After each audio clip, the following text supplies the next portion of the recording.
बिहार में कांग्रेस दफ्तर पर भारतीय जनता पार्टी के कार्यकर्ताओं का हमला। खुलकर चली लात और जूते। पुलिस तमाशा देखती रही।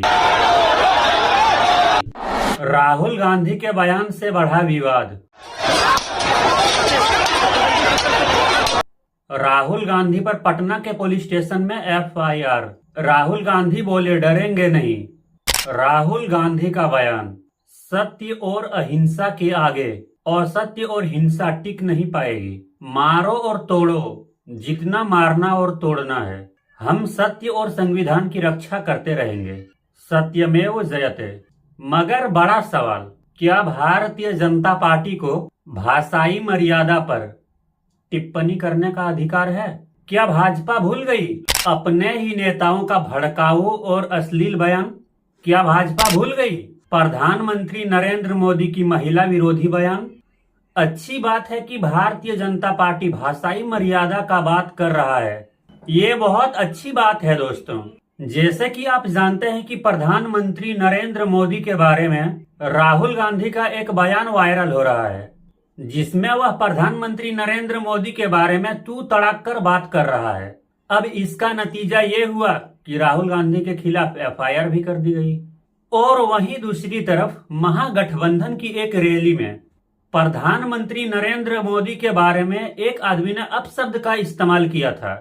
इसका भी नतीजा ये हुआ कि उस आदमी को गिरफ्तार कर लिया गया। लेकिन अब हुआ क्या, गोदी मीडिया हो या भारतीय जनता पार्टी हो, वो लगातार प्रहार कर रहे हैं राहुल गांधी पर भाषाई मर्यादा होने का।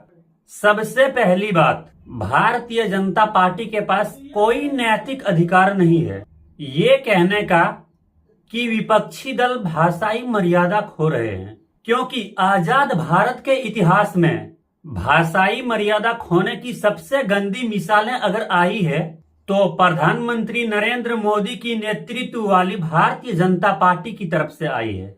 सबसे पहले आपको सुनाना चाहता हूं कि राहुल गांधी की किस बयान को लेकर बवाल मचा हुआ है, जिसको लेकर राहुल गांधी पर एफआईआर भी हो गया है। जरा सुनिए आप। नरेंद्र मोदी वोट चोरी करके चुनाव जीतता है। नरेंद्र मोदी वोट चोरी करके, वोट कटवा के, वोट बढ़ा के चुनाव जीतता है। और नरेंद्र मोदी और अमित शाह की मदद हिंदुस्तान का इलेक्शन कमीशन करता है। तो ये है राहुल गांधी का वो बयान जिसे आपने अभी अभी सुना। मगर आप लोगों से मैं एक सवाल पूछता हूं, अगर किसी व्यक्ति के मां के बारे में तू तड़ाक के अंदाज में अगर बात किया जाए तो उसके बारे में क्या कहा जाए? और बात सिर्फ यहां रुकती नहीं है। सोनिया गांधी के बारे में सुब्रमण्यम स्वामी जब वो भाजपा में हुआ करते थे, अब शब्दों का इस्तेमाल किया करते थे। परेश रावल जो पूर्व भाजपा सांसद रह चुके हैं, उन्होंने सोनिया गांधी को बार बाला तक कहा। यानी कि आप एक व्यक्ति के मां के बारे में अब शब्दों का इस्तेमाल करते हैं, तब आपको और आपकी पार्टी को भाषाई मर्यादा लांघने का ख्याल नहीं आता है। और प्रधानमंत्री नरेंद्र मोदी ने सोनिया गांधी के बारे में किस तरह की बात की वो भी आप सबके सामने है। और अगर आप लोग भूल गए हो तो मैं एक बार फिर आप लोगों को सुना देना चाहता हूं। तो प्रधानमंत्री नरेंद्र मोदी ने सोनिया गांधी के बारे में किस तरह के तू तड़ाक वाली अंदाज में बात की, जरा सुनिए। ये रुपये कौन कौन विधवा थी जो लेती थी? ये कांग्रेस की कौन सी विधवा थी जिसके खाते में रुपया जाता था? लेकिन चलिए मैं फिर भी कह देता हूं कि बेशक प्रधानमंत्री नरेंद्र मोदी ने राहुल गांधी के मां के बारे में तू तड़ाक से बात की, लेकिन फिर भी राहुल गांधी को प्रधानमंत्री नरेंद्र मोदी के बारे में तू तड़ाक के अंदाज में नहीं बात करना चाहिए। लेकिन मैं जो मुद्दा उठाना चाहता हूं वो ये है दोस्तों कि क्या भारतीय जनता पार्टी के पास ये नैतिक अधिकार है कि वो भाषाई मर्यादा पर सवाल उठाए? और अगर वो सवाल उठा रहा है तो यह बहुत वेलकम वाली चीज है। इसका स्वागत करना चाहिए हमें और आपको, क्योंकि सबसे ज्यादा अगर गालीबाज किसी पॉलिटिकल पार्टी में है तो वो भारतीय जनता पार्टी में है। और मैं ये बात ऐसे ही आपको नहीं बोल रहा हूं हवा हवाई में, इसका मैं एविडेंस आगे चलकर वीडियो में दिखाऊंगा भी। और भारतीय जनता पार्टी में कौन कौन से गालीबाज है वो भी आपको दिखाऊंगा। लेकिन सबसे पहले मैं आपको दिखाना चाहता हूं कि खुद प्रधानमंत्री ने महिलाओं के बारे में समय समय पर क्या कहा। याद कीजिए, गुजरात ही में उनका एक भाषण था जिसमें उसने सोनिया गांधी को जर्सी गाय तक कहा था और राहुल गांधी को उसका बछड़ा कहा था। फिर याद कीजिए, जब डिसलेक्सिया पर एक छात्रा प्रधानमंत्री से पूछ रही थी डिसलेक्सिया के बारे में, तब उन्होंने उस मामले को जोड़ दिया था सोनिया गांधी और राहुल गांधी के साथ। यहाँ पर भी प्रधानमंत्री ने डिसलेक्सिया, जो कि एक गंभीर समस्या है, उसका मजाक बनाते हुए राहुल और उसके मां के साथ जोड़ दिया। यहाँ क्या प्रधानमंत्री अब शब्दों का इस्तेमाल नहीं कर रहे हैं? और अगर आप भूल गए हो तो इसका मैं एक पूरा संकलन आपको दिखाना चाहता हूँ। खुद देखिए, प्रधानमंत्री ने समय समय पर महिला नेत्रियों के बारे में किस तरह की टिप्पणी की, जरा सुनिए। ये रुपये कौन कौन विधवा थी जो लेती थी?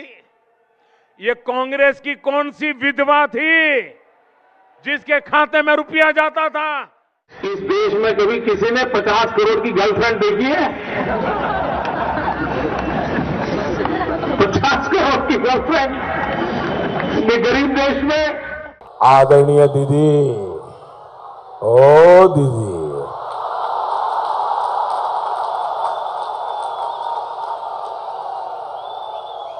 दीदी, ओ दीदी, मैंने कहा था इनकी सबसे बड़ी नेता चुनाव लड़ने की हिम्मत नहीं करेगी, वो डर के मारे भाग जाएगी। और वो भाग करके राजस्थान गई और राजस्थान से राज्यसभा में आई। मैं इसलिए कह रहा हूं दोस्तों कि क्या भारतीय जनता पार्टी को ये नैतिक अधिकार है कि वो दूसरों पर प्रहार करे? भाषाई मर्यादा को लेकर भाजपा को खुद पहले अपने गिरेबान में झांकना होगा। अब जरा एक बार ये देखिए, रमेश विधोड़ी कहीं और नहीं, सांसद के अंदर ए मुल्ले, ए कटवे, ए आतंकवादी सांसद दानिश अली के बारे में ये इनकी शब्दावली है। जरा आप सोचिए, पीछे हर्षवर्धन और रविशंकर बैठे हंस रहे थे, जरा आप खुद सुनिए। उग्रवादी सिरे ले रहे हैं। उग्रवादी बोलने भी तो कभी खड़ा होगा, ये बता रहा हूँ। उग्रवादी कटवे सर, ये जो श्रेय अगर जाता है तो देश के प्रधानमंत्री को जाता है। दानिश अली जी, प्लीज ये आतंकवादी है, उग्रवादी है, ये मुल्ला आतंकवादी है। इसलिए सर अभी मैं बताना चाहता हूँ, अधीर रंजन जी अभी शोर मचा रहे थे, लिस्ट पढ़ रहे थे। उस लिस्ट में अधीर रंजन जी जब लिस्ट पढ़ रहे थे 1975 से लेकर अभी तक, इसकी बात करते रहना थी। और सबसे बड़ी बात ये है, भाजपा के सबसे विवादित सांसद निशिकांत दुबे, इस आदमी ने महुआ मोइत्रा और कांग्रेस नेता दीपिका पांडे सिंह, इन लोगों के बारे में नगर वधु जैसे शब्दों का उपयोग किया था। और आप जानते हैं ना नगर वधु किसे कहते हैं? वैश्याओं को नगर वधु कहा जाता है। लेकिन इन पर कोई एफआईआर नहीं होता है। इस आदमी ने सोनिया गांधी के बारे में भी अपशब्दों का इस्तेमाल किया था। तो कहने का साफ मतलब ये है कि सोनिया गांधी के बारे में भाजपा के बड़े बड़े नेता, प्रधानमंत्री से लेकर इस वाहियात सांसद निशिकांत दुबे तक सब अपशब्दों का इस्तेमाल करते हैं। और फिर भाजपा ये कहते हैं राहुल गांधी भाषाई मर्यादा का पालन करे। बिल्कुल मर्यादा का पालन करना चाहिए, लेकिन क्या सिर्फ राहुल गांधी मर्यादा का पालन करे? क्या भाजपा को खुद दूसरे के बारे में आवाज उठाने से पहले अपने गिरेबान में नहीं झांकना चाहिए? क्या भाजपा को अपने विवादित नेताओं पर लगाम नहीं लगाना चाहिए? अपनी राय कमेंट में जरूर लिखिए दोस्तों, और ऐसे ही धमाकेदार सच्चाई पाने के लिए चैनल को सब्सक्राइब करके हमसे जुड़िए।